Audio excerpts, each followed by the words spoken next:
નમસ્કાર, નિર્માણ ન્યૂઝની વિશેષ રજૂઆત ઝરોર કાર્યક્રમ સાથે હું છું યજ્ઞ ત્રિવેદી. દર્શક મિત્રો, આજે ઝરોર કાર્યક્રમમાં મારે ચર્ચા વિચારણા કરવાની છે કે લિટમસ ટેસ્ટની. લિટમસ ટેસ્ટ હું એટલા માટે કહી રહ્યો છું કારણ કે બિહાર ઇલેક્શન એ ભારતીય જનતા પાર્ટી માટે લિટમસ ટેસ્ટ સમાન અત્યારે આવતો ઇલેક્શન હોય તે પ્રમાણેની પરિસ્થિતિ છે. અને એમાં બે પેપર છે. એક પેપર આજે થઈ ગયું ને બીજું 11 તારીખે અને ત્યારબાદ 14 તારીખે રિઝલ્ટ પણ સામે આવશે. જ્યારે હું આજની વાત કરું તો આજે ખૂબ જ મહત્ત્વપૂર્ણ જે જંગ હતો, 60% જેટલું મતદાન તો અત્યારે હાલ જોવા મળી રહ્યું છે. ક્યાંક આશા પણ એવી છે કે ના 65% સુધીનું મતદાન પણ અત્યારે હાલ તો જોવા મળી શકે છે. હજુ ઓફિશિયલ આંકડા હજુ સામે આવ્યા નથી અને ઓફિશિયલ આંકડા જે સામે આવે તેની અનુસાર આમ કહી શકે કે 60% ઉપર અત્યારે હાલ તો મતદાન જોવા મળી રહ્યું છે. બિહારનો રાજકીય સમીકરણની વાત કરું તો આ વખતે બહુ અલગ પ્રકારની પરિસ્થિતિ હતી. એનડીએ અને યુપીએ તો હતા, પણ તેની સાથે સાથે તેજસ્વી યાદવ વર્સિસ તેજ પ્રતાપ યાદવ પણ જોવા મળ્યું. સવાલ એ હતો પ્રશાંત કિશોર અત્યારે તો કોને સપોર્ટ આપશે? એનડીએ, યુપીએ, બધાને એવું જ હતું કે એનડીએને નહીં આપે, યુપીએને સપોર્ટ આપશે. ત્યાં એક નવી પાર્ટી અત્યારે તો ઊભી થઈ ગઈ. બીજી બાજુ નીતિશ કુમારને લઈને હજુ જે સવાલ જોવા મળતો હતો કે ના સીએમ એ જ રહેશે કે પછી બદલાઈ જશે, પણ તેમાં પણ અમિત શાહે કહી દીધું કે ના નીતિશભાઈ અત્યારે તો સીએમ રહેશે. ચલો, એ તો હવે કેન્દ્ર સાચવવાનું છે એટલા માટે ક્યાંક કદાચ અત્યારે તો કહ્યું હોય, પણ આ તમામ સમીકરણોને લઈને ચર્ચા વિચારણા કરવાની છે. આજે જે રીતે ફેઝ 1માં જે અત્યારે તો સીટ હતી તેને લઈને પણ ચર્ચા કરવાની છે. 18 જિલ્લાની 121 જે સીટો હતી ને તેમાં કેવા પ્રકારની પરિસ્થિતિ રહેશે, પહેલું આ પેપર કેવું રહ્યું તેને લઈને પણ મારે ચર્ચા કરવાની છે. અને ચર્ચા વિચારણા કરવા માટે અમારી સાથે જોડી ગયા છે વરિષ્ઠ પત્રકાર એવા doctor Pradeep Malik, doctor Hiren Banker કે જેઓ કોંગ્રેસ પાર્ટીના પ્રવક્તા છે, અને મહેશભાઈ પુરોહિત કે જેઓ ભારતીય જનતા પાર્ટીના સહપ્રવક્તા છે. જે આપ ત્રણનું સૌથી પહેલાં તો સ્વાગત છે. પ્રદીપ સર, શરૂઆત હું આપનાથી કરવા માંગીશ. પ્રદીપભાઈ, એક બાબત મેં શરૂઆતમાં કહી ને જે પ્રમાણે કે આ એક લિટમસ ટેસ્ટ હતી. લિટમસ ટેસ્ટની શરૂઆત થઈ ગઈ છે અને પહેલું પેપર પણ અત્યારે તો અપાઈ ગયું છે. પહેલું પેપર જતું રહ્યું છે. હવે બધા ચેક કરશે કે ના આ વખતે કોણે કેવું સારું પરફોર્મન્સ કર્યું છે, એની ઉપરથી ખબર પડશે. પણ હજુ બીજો ફેઝ બાકી છે એટલે એટલું બધું હજુ ના કહી શકાય. પણ મારો સૌથી પહેલો સવાલ એ છે કે આ ચલો લિટમસ ટેસ્ટ હોય કે જે પણ કહ્યું હોય, બિહારની આ વખતની જે સૌથી મહત્ત્વની રાજકારણની પરિસ્થિતિ જોવા મળી છે ને તેમાં પણ તેજ પ્રતાપ યાદવ, તેજસ્વી યાદવની જે અલગ અલગ જે પાર્ટીઓ અત્યારે જોવા મળી, બધાને એમ જ હતું કે ના પ્રશાંત કિશોર અત્યારે તો શું કરશે, તેમની પણ એક નવી પાર્ટી. એટલે એનડીએ યુપીએ તો ખરી, પણ એમાં પણ અંદર અત્યારે તો ભાગલા અને નવી પાર્ટીઓ અત્યારે તો જે સામે આવી ગઈ છે. કઈ રીતે જોઈ રહ્યા છો આપ બિહારના આ જંગને? યજ્ઞભાઈ, આમ તો કહેવાય છે કે દિલ્હીના રસ્તા યુપી થઈને જાય છે, પણ યુપીની સાથે બોર્ડર બિહાર પણ ની છે. અને બિહાર પણ લોકસભા માટે ઘણા બધા સીટ્સ આપે છે એમ મેમ્બર્સ ઓફ પાર્લામેન્ટ. પણ અત્યારે ચૂંટણી છે, આ ચૂંટણી છે વિધાનસભા માટે. અને જે રીતે તમે કહી રહ્યા છો કે આમ તો યુપીએ વર્સેસ યુપીએ એટલે ઇન્ડી ગઠબંધન, ત્યાંના ઇન્ડિયા એ લોકો કે ઇન્ડી ગઠબંધન, યુપીએ વર્સેસ એનડીએ ની વાત છે. લિટમસ ટેસ્ટ તમે આઈ થિંક મને લાગે છે કે બરાબર શબ્દ વાપર્યા છો તમે, લિટમસ ટેસ્ટ. એટલા માટે કેમ કે જાતિની સમીકરણ જેટલી ગૂંચવાયેલી બિહારમાં છે ને, તમામ આમ તો ઇન્ડિયાના તમામ ભારતના તમામ રાજ્યમાં જ્યારે ચૂંટણી થાય જાતિ અને ધર્મ બહુ મોટી ફેક્ટર્સ હોય આમાં, પણ બિહારમાં જેટલી ગૂંચવાયેલું છે ને એટલી કદાચ મને લાગે છે બીજા રાજ્યોમાં નથી. એક ટુ સેકન્ડ, આ વર્ષે બંને ભાજપાને અને યુપીએના અલગ અલગ પાર્ટીઝને ઇન્ડિવિજ્યુઅલી જે માણસ સમય ઉપર કન્સલ્ટન્સી આપી રહ્યા હતા, એ પોતે જ આમાં એક મોટા પ્લેયર બનવા માંગે છે અને he has entered the election. જન સુરાજ પાર્ટી પ્રશાંત કિશોરના શું થશે, કોના વોટ એ લઈ રહ્યા છે અને કોણ તબક્કા એમને વોટ આપી રહ્યા છે, એ તો 14 નવેમ્બરે અમે લોકો જોઈશું. પણ અત્યારે તો એ જ લાગે છે કે એ પણ એક પ્લેયર છે. અને યુપીએ અને અથવા તો એનડીએ ની જે ચૂંટણી આમે સામે છે, ગયા વિધાનસભા ચૂંટણીમાં રામવિલાસ પાસવાનના પુત્ર ચિરાગ પાસવાન એટલે Lok Janatantrik party Ramvilas he was also a big factor ગયા વિધાનસભા ચૂંટણીમાં અને he was not fighting to win એ જીતવા માટે લડતો નથી લડાઈ કરી રહ્યો હતો I'm talking of last election he was out to harm somebody and બહુ જ he showed his results he showed his strength JDU એટલે નીતિશ કુમારની પાર્ટીને બહુ મોટું he gave them a big harm અને એના લીધે કમ્યુનિસ્ટ પાર્ટીને ઘણા બધા સીટ્સ મળી ગયા એના લીધે તેજસ્વી યાદવ જે વખતે પણ યુપીએના ગઠબંધનને લીડ કરી રહ્યા હતા યુપીએને પણ ઘણા બધા સીટ્સ મળ્યા એટલે કે એનડીએ અને યુપીએ નેક એન્ડ નેક હતા લાસ્ટ ચૂંટણીમાં રાઈટ પણ that was because of Chirag Paswan આ વખતે ચિરાગ પાસવાન એકદમ એનડીએ માં છે બહુ એમને ઘણા બધા એમની અપેક્ષા કરતા વધારે સીટ આપીને યુપીએ એનડીએ એમને સાચવી લીધા છે અને એ કેન્દ્ર સરકારમાં મંત્રી પણ છે અત્યારે તો બહુ ઇન્ટરેસ્ટિંગ છે અલ્ટિમેટલી ચૂંટણીમાં બિહારમાં જે છે કે 4-5 મોટા પાર્ટી છે BJP Congress RJD Lok Janatantrik party and communist પાર્ટીનો એક બ્લોક આમાંથી જે 3 એક સાથે હોય એ જીતે This is absolute જાતિની સમીકરણ સો બહુ ઇન્ટરેસ્ટિંગ આવવાના છે આપ ચોક્કસ કહી રહ્યા છો કોણ કઈ રીતે જાતિ સમીકરણને સાધ્યા છે who has won this સમીકરણ let us wait till another round and 14th of November એટલે જ હું કહું છું કે આ એમ કહેવાય ને કે ના one of the biggest and important litmus test છે સ્પેશિયલી ફોર એનડીએ હું એનડીએમાં હું એટલા માટે કહીશ કારણ કે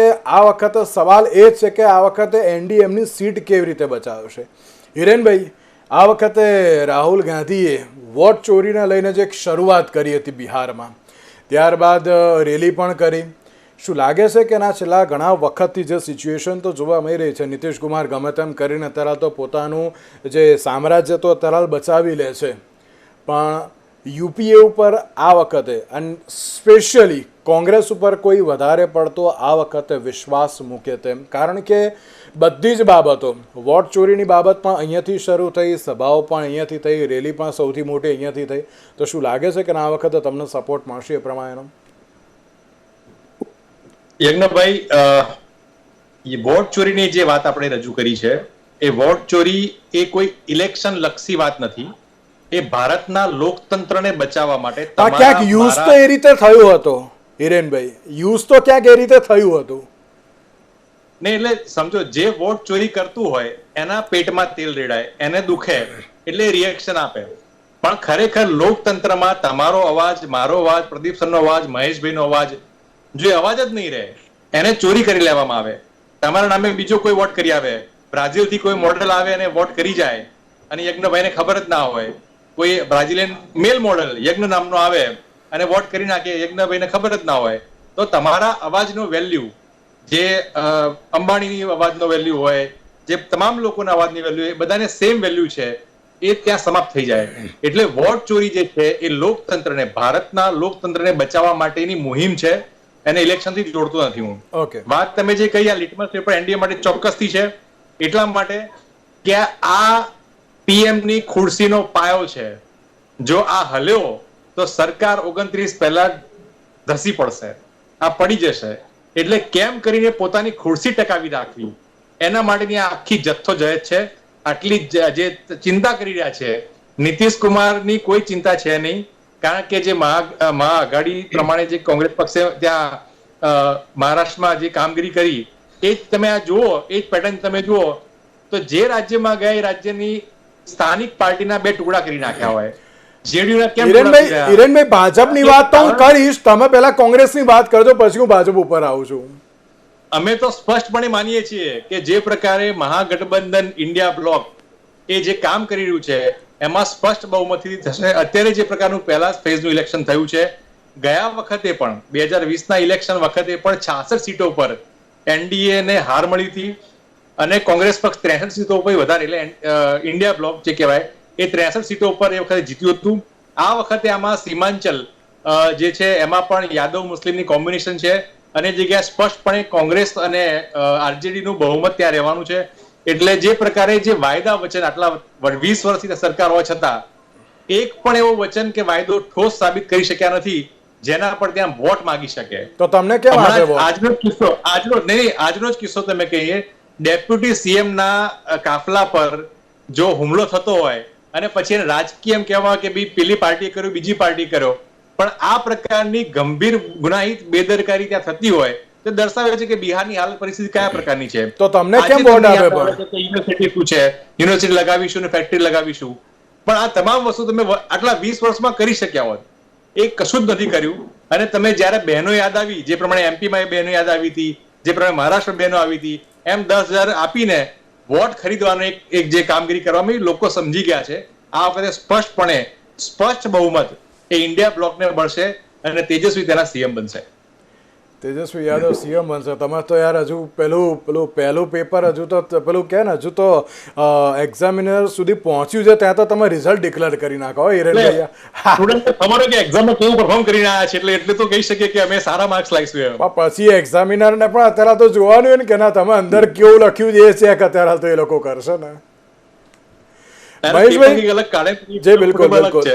મહેશભાઈ, આ વખતે એનડીએ માટે લિટમસ ટેસ્ટ છે, કારણ કે દરેક લોકોને ખબર છે કે આમાં અત્યારે તો બિહાર સાચવવાની બાબત નથી, પરંતુ કેન્દ્ર સાચવવાનું જ, એટલા માટે સૌથી વધારે મહેનત તો લાગશે.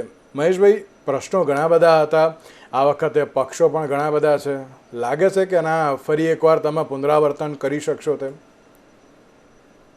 યજ્ઞભાઈ, હું તમને જણાવું, જ્યારે લોકસભાના ઇલેક્શનનું રિઝલ્ટ આવ્યું અને 240 સીટ આવી ત્યારે મતલબ એક એવો ટેમ્પો બનાવી દેવામાં આવ્યો કે ભાઈ હવે તો આ સરકાર 6 મહિના પણ નહીં ટકે, 5 મહિના પણ નહીં ટકે, અને હર મહિનાની 1 તારીખે એ લોકોનું કોંગ્રેસનું આઈટી સેલ એક મતલબ એલાર્મ મૂકતું કે ભાઈ 2 દિવસ બાકી, 1 દિવસ બાકી, બરોબર છે. ને હર વખતે એલાર્મનો દિવસ ચેન્જ થઈ જતો. કેમ ખબર છે તમને? એ લોકોને ખબર હતો કે અમે આ હારશે એટલે અમે એની પાછળ હરિયાણા આવશે, અમે હરિયાણામાં હરાવી દેશું, કારણ કે ત્યાં ઓલરેડી લોકોને 50% લોકસભા સીટ મળી હતી. પછી એમને ખ્યાલ હતો કે ભાઈ ત્યારબાદ અમે મહારાષ્ટ્ર આવે છે, મહારાષ્ટ્રમાં એ લોકોને લોકસભા સીટ આટલી સારા એવા પ્રમાણમાં મળી એટલે અમે મહારાષ્ટ્ર જીતી જશું, બરોબર છે. ઉપરી 2 સ્ટેટ હારે એટલે આ સરકાર પડી જાય. થયું શું? થયું એ કે હરિયાણાએ ઇતિહાસમાં સૌથી પહેલી વખત હેટ્રિક અપાવી અમને, અને સૌથી વધારે મેજોરિટી સાથે. એના પહેલાની સરકાર અમારી ગઠબંધનની સરકાર હતી, આ અમારી ફૂલ મેજોરિટીની આવી સરકાર. મહારાષ્ટ્રમાં શું થયું? મહારાષ્ટ્રના ઇતિહાસમાં સૌથી હાઈએસ્ટ સીટ અમને મળી, અને બીજેપીના ઇતિહાસમાં મહારાષ્ટ્ર બીજેપીના ઇતિહાસમાં સૌથી હાઈએસ્ટ સીટ અમારી પાસે છે. અમે કર્મયોગી છીએ, અમે જનતાની વચ્ચે જઈએ છીએ, અમે ટોન્ટ નથી મારતા. એમણે એમ કીધું કે ભાઈ પેલી સીટ આમ છૂટા પડી ગયા, તેમ છૂટા પડી ગયા. ટીએમસી ક્યાંથી છૂટી પડી? એનસીપી ક્યાંથી છૂટી પડી? વાયઆરએસ ક્યાંથી છૂટી પડી? કોંગ્રેસમાંથી છૂટી પડી, અને 3 હમણાં તમારા ગઠબંધનમાં છે, બરોબર છે. તમારો ઇતિહાસ અને ભારતીય જનતા પાર્ટીની સ્થાપના પછી એક પણ દળ ભારતીય જનતા માટે છૂટું પડી અને નવું કોઈ દળ બતાવ્યું તો મને એક એક્ઝામ્પલ આપો, બરોબર છે. નથી, કારણ કે અમારે કોઈ વ્યક્તિગત કે પરિવારને બચાવવા માટેની પાર્ટી નથી, અમારો કોઈ વ્યક્તિગત સ્વાર્થ સિદ્ધ કરવા માટેની પાર્ટી નથી, રાષ્ટ્ર નિર્માણ માટે પાર્ટી છે, બરોબર છે. તો કોઈ છૂટું પડે શેના માટે પડે? બરોબર છે, અહીંયા જ રહીને સુધારો ના કરે, બરોબર છે. તમારા પાસેથી જે દળ છૂટા પડે એનું લિસ્ટ ખાલી બનાવો, તમારા કેટલા નેતા તમારાથી દૂર જતા રહ્યા એનું લિસ્ટ ખાલી તમે બનાવો અને મનોમંથન કરો. ભારતીય જનતા પાર્ટીના કેન્દ્રની અંદર કોઈ પણ રાજ્ય હોય, કેન્દ્રમાં અમે સત્તામાં હોઈએ, રાજ્યમાં અમે સત્તામાં હોઈએ, તો અમે જનતાના પ્રશ્નોને વાચા આપીએ છીએ, અમારાથી થાય એટલું કરીએ છીએ. અમે એમ નથી કહેતા કે અમે બિહારને વિકસિત બનાવી દીધું, બરોબર છે, પરંતુ અમારાથી જેટલું થાય એટલું કરીએ છીએ, અને અમે જેટલું થાય છે એટલું કરીએ છીએ. મહેશભાઈ, બિહાર માટે પણ કહેજો. જી બિલકુલ બિલકુલ બિલકુલ. બિહારની અંદર છેલ્લા વચ્ચેના જો આપણે 1.5-2 વર્ષના 2 સ્લોટ કાઢી મૂકીએ તો છેલ્લા અપ્રોક્સિમેટલી 16-17 વર્ષથી એનડીએ ની સરકાર છે, બરોબર છે. તે સમયનો ક્રાઇમ રેટ લઈ લો, હમણાંનો ક્રાઇમ રેટ લઈ લો, ઓલમોસ્ટ ગ્રામીણ ક્ષેત્રમાં 1.5 લાખ કિલોમીટરના રોડ બનાવ્યા છે બિહારની અંદર, બરોબર છે. તો કેવી રીતે? તે પહેલા નતું બન્યું, બરોબર છે. બીજી વસ્તુ, હમણાં આગળની ડિબેટમાં મારે ચર્ચા કરવાની છે તો એક કોઈ હિન્દી ભાષી વ્યક્તિ જ હતા, બરોબર છે. તો તમે એમને કેટલી બધી અપેક્ષાના લિસ્ટ બનાવ્યા કે ભાઈ આ બી થવું જોઈએ તો હજુ બાકી છે, આ બી થવું જોઈએ તો હવે. અમારા સમયની અંદર તો તમારી અપેક્ષાઓ પણ જાગી છે, બરોબર છે. લાલુના શાસનમાં અપેક્ષા રાખવી એ જ મોટો ગુનો હતો, બરોબર છે. તો ઓવરઓલ જનતા એ જોતી હોય છે કે ભાઈ અમારી હિસ્ટ્રી શું છે, અમે શું કર્યું. બીજું, જનતા એ પણ જોતી હોય છે કે શું કરી રહ્યા છે, બરોબર છે. કરી રહ્યા છે એ બી દેખાય ને જનતા, તો તો જનતા તમને કન્ટિન્યુ કરે છે. અને તમે કરી રહ્યા છે એના પર બી જો પાણી વેરો, બરોબર છે, તો જનતા તમને દિલ્હીમાં કેજરીવાલ સાથે જે જનતાએ કર્યું છે કે જે જનતાએ તમને 70 માંથી 67 અને 70 માંથી 62 આપી અને તમે એના એ બહાના ચાલુ રાખ્યા એટલે ત્રીજી વખત તમને વિધાનસભા પોતાની વિધાનસભા પણ ના બચાવી શક્યા.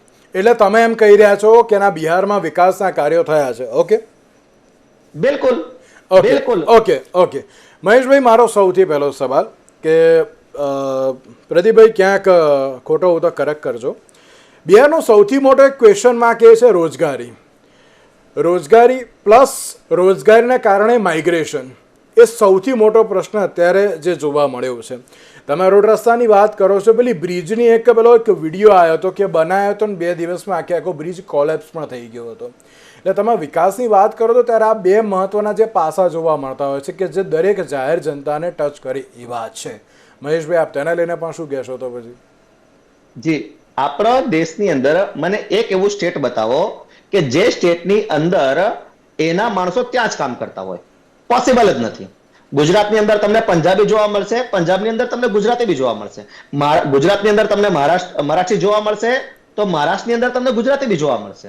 બીજી વસ્તુ, બિહાર આજથી માઇગ્રેટ નથી થયું. 18મી સદીમાં જ્યારે બ્રિટિશર્સ અહીંયા શાસન કરતા હતા ત્યારે બી બિહાર માઇગ્રેટ હતું અને ફક્ત ભારત પૂરતું નહોતું. બિહાર ઓલ ઓવર વર્લ્ડમાં તમને બિહારી જોવા મળશે, આજે પણ જોવા મળશે.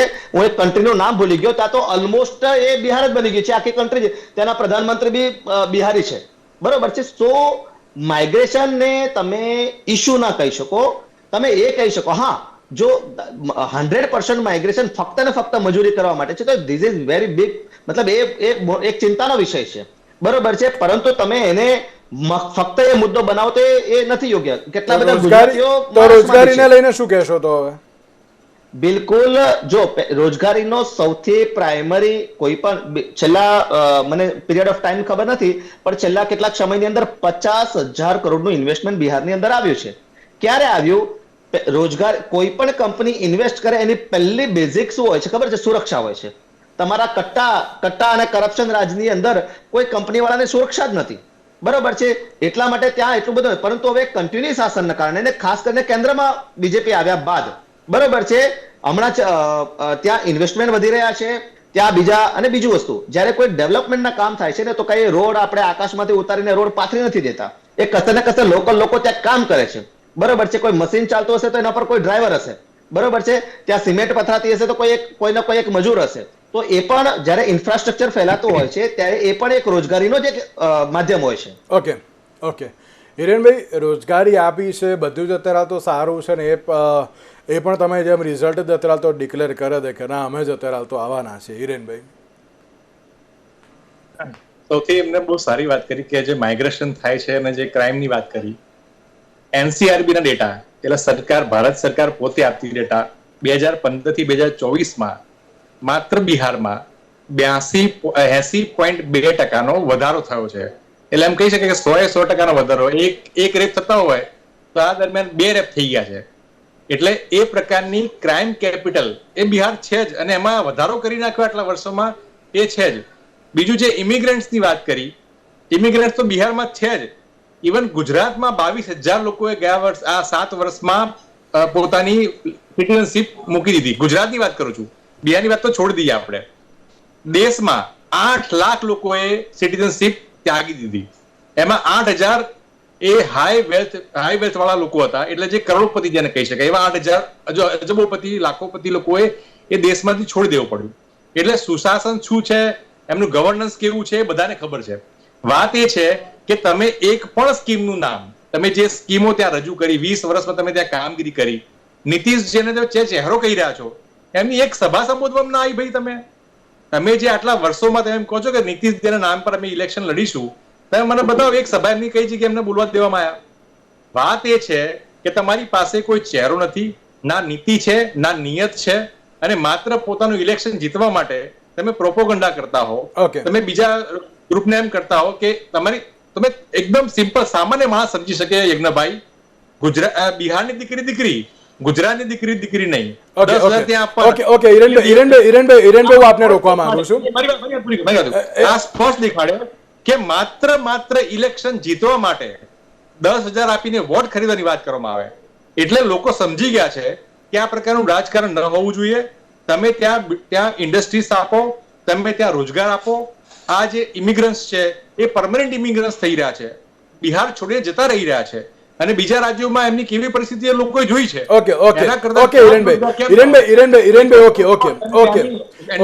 ઇન્ડિયા સરકાર આપી શકે એમ છે, એના માટેનું વોટિંગ આ વખતે થયું લાગે છે. ઓકે મહેશભાઈ, જો રિપોર્ટ કાર્ડ માંગતા હોય ને તો રિપોર્ટ કાર્ડ આપવા માટેની પણ તૈયારી હોવી જોઈએ. આ વખતે નીતિશ કુમાર, ચલો સભાની તો વાત થઈ, પરંતુ તેની સાથે કોઈ એક ઇન્ટરવ્યૂ પણ નથી જોવા મળ્યો, પબ્લિક વચ્ચે કોઈ ઇન્ટરેક્શન પણ અત્યારે તો નથી જોવા મળ્યું. જો તમે રિપોર્ટ કાર્ડ આપ્યું હોય તો અત્યારે તો ક્યાંક સારું હોત ને. અને બીજી એક બાબત એ પણ છે કે ના, ભારતીય જનતા પાર્ટીનો કોઈ ચહેરો જ અત્યારે તો નથી. તમે ત્યાં નીતિશ કુમારના ચહેરા ઉપર અત્યારે તો લડી રહ્યા છો. મહેશભાઈ અનમ્યુટ કરજો. એક પ્રશ્ન એડ કરેલું મહેશભાઈને. હું આપના માધ્યમથી ચેલેન્જ આપું છું કે બિહારનો જે મેનિફેસ્ટો છે, જે માત્ર 20 સેકન્ડ માટે એમ બતાવે, 20 સેકન્ડ માટે એના મુદ્દાની કોઈ ડિસ્કશન કરી નહીં. મને મહેશભાઈ બતાવે એના 5 મુદ્દાઓ કહી દે કે એમના મેનિફેસ્ટોમાં કયા કયા મુદ્દા હતા. મહેશભાઈ જી, પહેલી વસ્તુ તો એ છે કે ભારતીય જનતા પાર્ટી પોતાનો ગઠબંધન ધર્મ હંમેશા નિભાવે છે. તમે ગયા ઇલેક્શનની અંદર જોશો તો અમારી સીટ વધારે હોવા છતાં બી અમારું પ્રોમિસ હતું એમને સીએમ બનાવવાનું, તો એ બનાવ્યા છે. અમે ગઠબંધનમાં નેચરલ ગઠબંધનમાં હોય છે. નેચરલ ગઠબંધન ઇન ધ સેન્સ કે ભાઈ જે ગઠબંધન અમે કેન્દ્રમાં હોય એ જ પાર્ટી સાથે અમારું રાજ્યમાં હોય છે. અપવાદ રૂપે એકાદ કિસ્સો હશે, ખ્યાલ નથી મને. બરોબર છે. જ્યારે માની લો કે કેન્દ્રની અંદર અમે જેડીયુ સાથે છે તો રાજ્યમાં બી અમે જેડીયુ સાથે છે. બરોબર છે. કેન્દ્રની અંદર અમે કોઈ અધર સ્ટેટની અંદર અમે સાથે હોઈએ તો એ પછી સ્ટેટમાં બી અમે સાથે જ હોઈએ છીએ. અમે ગઠબંધન અમારા તરફથી નથી તોડતા. બરોબર છે. સામેવાળાના ઇસ્યુ હોય, જે રીતે અકાલી દળે ટેમ્પરરી કરેલું હોય, એ એમનો વિષય છે. બરોબર છે. જ્યારે કોંગ્રેસમાં એવું નથી. બરોબર છે. આમ આદમી પાર્ટી અને કોંગ્રેસ કેન્દ્રમાં સાથે હોય, દિલ્હીમાં અને પંજાબમાં સાથે ન હોય. ટીએમસી કેન્દ્રમાં સાથે હોય, બંગાળમાં સાથે ન હોય. કમ્યુનિસ્ટ પાર્ટી, જેનો કમ્યુનિસ્ટના વિરુદ્ધમાં જ કોંગ્રેસનો જન્મ થયો એમ કહી શકો. ઓલમોસ્ટ ભાજપનો ચહેરો કોણ હતો? ભાજપનો ચહેરો ભારતીય જનતા પાર્ટી અને એનડીએનો અમારો 20 વર્ષનો ઇતિહાસ. એમ નહીં, મહારાષ્ટ્રમાં તમે દેવેન્દ્ર ફડણવીસનો ચહેરો બનાવો છો, એમાં ના નહીં. ત્યાં તમારું ગઠબંધન જ હતું, તો પછી આ બાજુ કેમ નથી કોઈ? અમે હમણાં જે લોકસભાની અંદર સ્ટેટનું નામ મિસ થાય છે મારા, ત્યાં અમારી સરકાર બની, અમારો કોઈ ચહેરો નહીં હતો. હરિયાણાની અંદર અમે ખટ્ટર જયારે સીએમ બન્યા, અમારો કોઈ ચહેરો નહીં હતો. અસમની અંદર અમારી પહેલી સરકાર બની, કોઈ ચહેરો નહીં હતો. બરાબર છે. છત્તીસગઢની અંદર અમે હમણાં જે અમારા જીત્યા છે કોંગ્રેસને હરાવીને, એના પહેલા અમે ચહેરો ડિક્લેર જ નતો કર્યો અમે. બરાબર છે. અમારી મરજી છે, અમે કયા સેક્ટરની અંદર ક્યારે ચહેરો ડિક્લેર કરો. અમારી પાસે સંગઠન છે, અમારી પાસે અમારી નીતિ છે, રીતિ છે, એ લઈને બી અમે જઈએ છીએ. ચહેરો કેવો હોય છે કે બહુ બધા ફેક્ટરમાંનું એક ફેક્ટર ચહેરો છે. બરાબર છે. ફક્ત ચહેરા પર નથી. ઓકે પ્રદીપભાઈ, ભારતીય જનતા પાર્ટીનો ચહેરો કોણ હતો? પછી બધું અત્યારે નીતિશના નામે જ અત્યારે ચાલી રહ્યું છે. વાત તો સાચી છે. એ લોકો એક ગઠબંધન તરીકે ચૂંટણી લડી રહ્યા છે. એનડીએ ગઠબંધન છે, તો ગઠબંધન બે ચહેરા તો આપી જ નહીં શકે ને.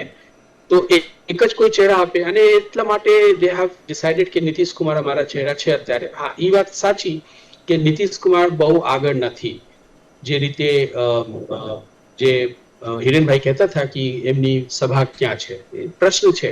બટ ઓલ્સો રિમેમ્બર, હિરેનભાઈને અને બીજાને પણ હું તમને પણ એક ખ્યાલમાં આપવા માંગુ છું કે નીતિશ કુમાર એક બહુ મોટી કન્સ્ટિટ્યુએન્સીને સાધી લીધા છે ઓલરેડી, અને એ છે મહિલા કન્સ્ટિટ્યુએન્સી. ત્યાં યજ્ઞભાઈ, ગુજરાતમાં દારૂબંધીના બહુ વિરોધ થાય છે અને બહુ લોકો સમર્થન પણ કરે છે.